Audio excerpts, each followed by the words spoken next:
All right, let's talk with Coach Kuefler here. Coach, I want you to describe the start in this game for Sauk Center. What do you got to say? Yeah, I would just say that it helps when the ball goes in, right? And I thought I did think we were pretty connected defensively. We definitely wanted to get out and push the ball.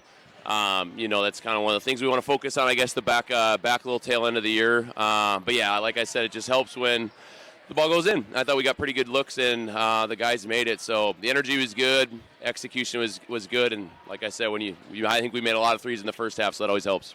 I've mentioned this to you before. I like how Osakis plays, how Osakis moves that ball up so quickly. Am I correct in saying Sauk Center was starting to do that tonight? Yeah, I mean, that was one of our keys going into it. I always say we can blend into any style of game. I really do, but we wanted to put a high priority on gang rebounding and holding them to one shot, being one and done, and then get out in transition and push the ball. I thought when we played at Bold, we didn't shoot very well at Bold, and credit, to their style and that type of stuff. But I thought we would get rebounds and we're catching it flat-footed and we didn't push the ball, right? If you're not shooting well, you got to find different ways to score, whether it's, offense or rebound. And if you don't shoot well and don't play good defense, you're not winning, right? So that we did play good defense, but I just thought we were very, very slow in a game that we needed to do different things besides just shoot a three-pointer to score. What's the advantage for a team to be pushing the pace like that?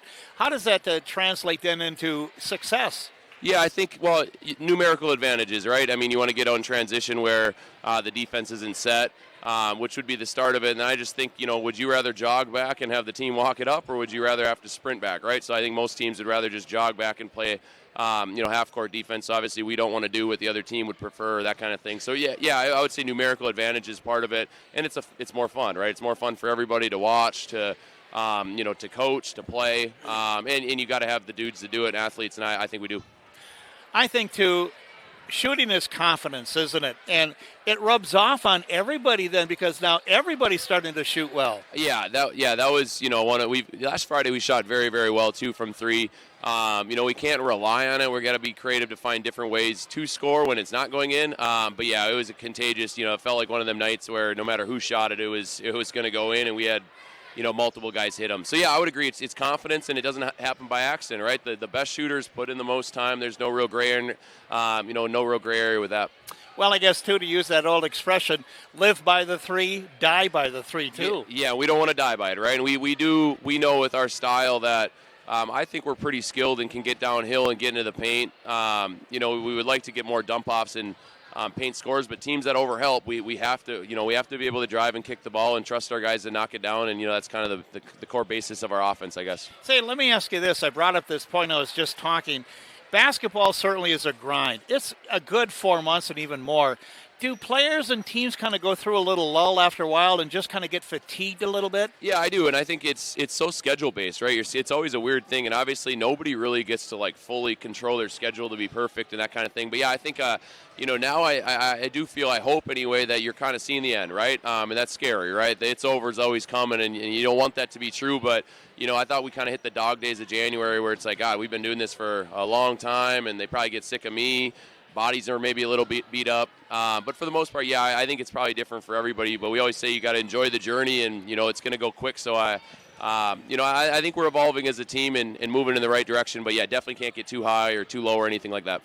Well, because I use as an example, I said, I'm picking on Jay Newbert here because he went through that stretch where he wasn't scoring. But Right. Now, man, look at him tonight. He's on his game. Yeah, the fun thing about, he never wavered confidence. He never changed anything. A lot of times when things don't go your way, you quit working or, things like that. I know, I always play baseball, right? And I always say when you're struggling, it's pretty hard to hit off the tee. You don't want to. You kind of want to get away from the game.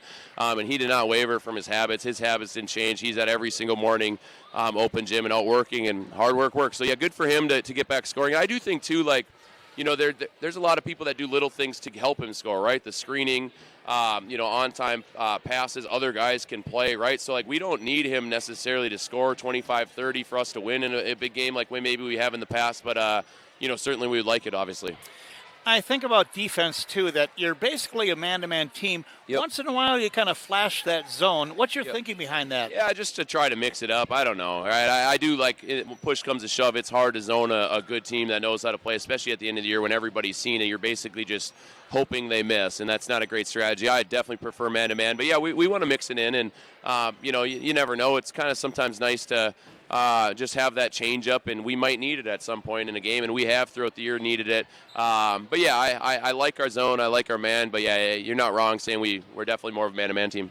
I do want to highlight Andy Drevlo. When he gets the ball down low, how many moves does this guy have? Right, he is a good pivoted player, and I think we could use him in the post. We just, in some of our shuffle cuts and things of that nature, I feel like we're missing that post up, and he's a guard. I love guards that can post up, and I feel like we've underutilized that this year. But he does a good job of getting to that kind of a post up on his own, right off a drive, and then he gets into his stride stop and he's pivoting around, which essentially is a post up. But yeah, he's a good player, another player that's put in a lot of work to get to where he is. Well, that's the thing, too. I'm sure you can name all those guys, the work that they put in. Look at Damian Arns, at how well he's shooting now, and just go down the list.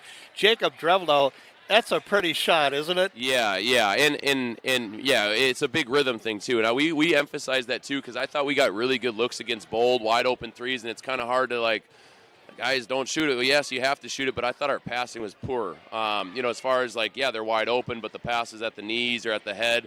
And when Jacob Drevlo gets an in rhythm 3-pointer, yeah, it's a good percentage shot that it's going to go in. All right, now what about the schedule? Because you've got some tough ones coming up. Yeah, I love it. I think, I always go back and forth, and I was talking to Coach Bergman about this, and I don't know that you can have a preference on the end of the year, but I love, it's going to feel like we're in a playoffs for multiple weeks with, just the QRF and where we're at, and then you finish with at Montevideo, who's playing better than them, right? And then you follow that up with playing Osakas at home, crosstown, or whatever you want to call it, neighboring rival, and they're as good as anybody in the section. They can beat anybody, and they prove that. And then we finish with Melrose at home after an 8-day break. So we got to be creative to make sure that we don't have any let-ups with our habits or anything like that, with those breaks. But at the same time, what an opportunity to really fine-tune some of your stuff and know where you're really at. Ideally, you want to be beating good teams at the end of the year, right? But, either which way, we're going to get better from playing those three teams, and it's going to prepare us for the final push in March. And I guess just to wrap it up, this is where then,